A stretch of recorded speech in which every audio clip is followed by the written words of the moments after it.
સુરતની ઇકોસેલ પોલીસે જમીન સોદાના બહાને કૌભાંડ આચરતી ગેંગના 5 આરોપીઓની ધરપકડ કરી। રવિકુમાર કોલડિયા નામના મુખ્ય આરોપીએ ફરિયાદીનો સંપર્ક કર્યો હતો। આરોપીએ ફરિયાદીને જણાવ્યું હતું કે તેની પાસે એક જમીનની સોદા ચિઠ્ઠી છે અને આ જમીનના મૂળ માલિકો હાલ કેનેડામાં રહે છે। જમીન વેચી આપવાના બહાને આરોપીએ ફરિયાદીને વિશ્વાસમાં લીધો હતો। બેંકોમાં બોગસ એકાઉન્ટ ખોલાવ્યા। ફરિયાદીનો વિશ્વાસ જીતવા અને પૈસા મૂળ માલિકોના ખાતામાં જઈ રહ્યા છે તેવું દર્શાવવા માટે આરોપીએ જમીન માલિકોના નામે ખોટા આઈડી અને ફેક સિમ કાર્ડ મેળવ્યા હતા। માલિકો ભારતની બહાર હોવા છતાં આરોપીએ યસ બેંક અને આઈડીબીઆઈ બેંકમાં તેમના નામે બોગસ મ્યુલ એકાઉન્ટ ખોલાવી દીધા હતા। ફરિયાદી પાસેથી અલગ અલગ ખાતાઓમાં કુલ 4,81 લાખ ટ્રાન્સફર કરાવીને આરોપીએ આ રકમ હડપ કરી લીધી હતી। 5 આરોપીઓની ધરપકડ। પોલીસે આ ગુનામાં કૌભાંડી રવિ કોલડિયાને મદદ કરનારા બેંક કર્મચારીઓને સિમ કાર્ડ પ્રોવાઇડર સહિત કુલ 5 આરોપીઓની ધરપકડ કરી છે। યસ બેંકના કર્મચારીઓ સંદીપ કુમાર રંજીત પિલુદરિયા, આઝાદ ખાન પઠાણ, શિવાની સામંતભાઈ પટેલ, આઈડીબીઆઈ બેંકના કર્મચારી ચોથો યાજ્ઞિક વઘાસિયા અને વોડાફોન કંપનીનો ડિસ્ટ્રીબ્યુટર ફેક સિમ કાર્ડ આપનાર સંજય ધંધુકિયા। પોલીસની આગામી કાર્યવાહી। હાલ પોલીસ દ્વારા પકડાયેલા આરોપીઓના રિમાન્ડ મેળવીને પૂછપરછ ચાલુ છે। યસ બેંક અને આઈડીબીઆઈ બેંકના સિનિયર મેનેજર્સની પણ પૂછપરછ કરવામાં આવી રહી છે, જેથી આ કૌભાંડમાં અન્ય કોઈ વ્યક્તિ સામેલ છે કે નહીં તેની તપાસ કરી શકાય। શુભમસિંહ ગેહલોત સાહેબના માર્ગદર્શન હેઠળ સુરત શહેર ઇકોનોમિક ઓફેન્સીસ વિંગ જે ઇકોસેલ છે, જે સુરત શહેરની અંદર દાખલ થતા તમામ જે આર્થિક ગુનાઓ છે એની ઉપર ફોકસ કરી રહી છે।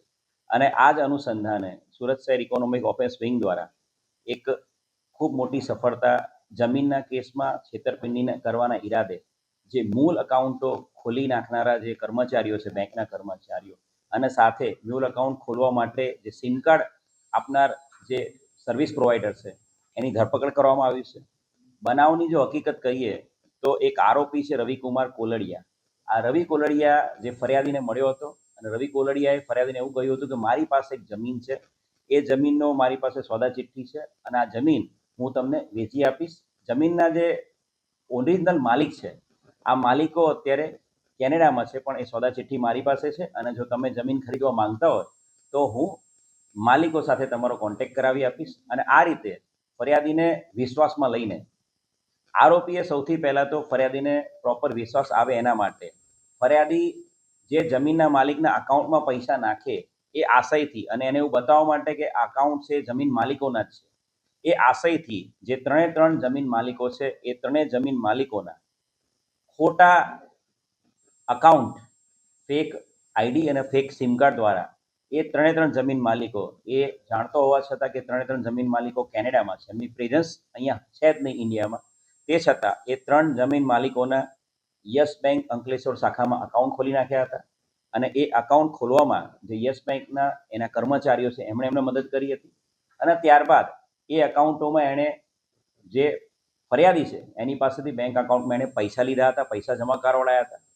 4,81 લાખ જેટલી અમાઉન્ટ આ અલગ અલગ અકાઉન્ટોમાં જમા કરવામાં આવી હતી ફરિયાદી દ્વારા। અને ત્યારબાદ આ અકાઉન્ટોમાંથી એણે પોતે પાછા આઈડીબીઆઈમાં નવા 2 એકાઉન્ટો, બોગસ એકાઉન્ટો ખોલ્યા હતા જે જમીન માલિકોના નામના, અને જે યસ બેંકના અકાઉન્ટો છે 3, એમાંથી એણે પાછા આઈડીબીઆઈમાં પણ આ જે ફેક અકાઉન્ટ છે એની અંદર પૈસા ટ્રાન્સફર કર્યા હતા। કુલ મળીને 4,81 લાખ રૂપિયા એ આ અલગ અલગ જે ડમી એકાઉન્ટો, મ્યુલ એકાઉન્ટો જે બન્યા હતા, જે જમીન માલિકો છે જે કેનેડામાં હતા એમના એ અકાઉન્ટોમાં પૈસા ગયા હતા અને તમામ પૈસા છે એ આ રવિ કોલડિયાએ પૈસા એના હડપ કરી લીધા હતા।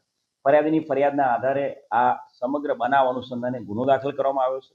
અને આ ગુનામાં જે કહ્યું એ પ્રમાણે યસ બેંક અંકલેશ્વરના કર્મચારીઓ સંદીપ કુમાર રણજીત પિલુદરિયા, આઝાદ ખાન પઠાણ, શિવાની સામંતભાઈ પટેલ, અને એ જ રીતે આઈડીબીઆઈ બેંક ઘોડદોડ રોડના જે કર્મચારી છે યાજ્ઞિક વઘાસિયા, એમ કુલ 4 બેંકના જે તે સમયના કર્મચારીઓની આ મ્યુલ એકાઉન્ટ ખોલી આપનારા કર્મચારીઓની ધરપકડ કરવામાં આવી છે।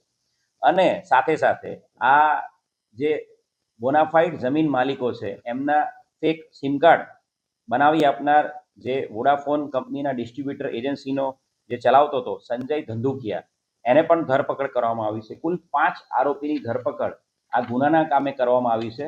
અને આ ગુનામાં આ અકાઉન્ટ ખોલી આપવામાં અન્ય કોઈ વ્યક્તિઓ મદદ કરતા છે કે નહીં એ બાબતે આરોપીની રિમાન્ડ લઈને હાલ પૂછપરછ કરવામાં આવી છે। યસ બેંક અને આઈડીબીઆઈ બેંક બંને બેંકના જે તમામ જે સિનિયર મેનેજર્સ ને એ બધા છે એમની પણ હાલ પૂછપરછ કરવામાં આવી રહી છે, જેથી કરીને આ અકાઉન્ટ ખોલ્યા પાછળ જે આરોપીને મદદ કરનાર અન્ય કોઈ વ્યક્તિ પણ જો સામેલ હોય તો એની ભવિષ્યમાં ધરપકડ કરવામાં આવશે.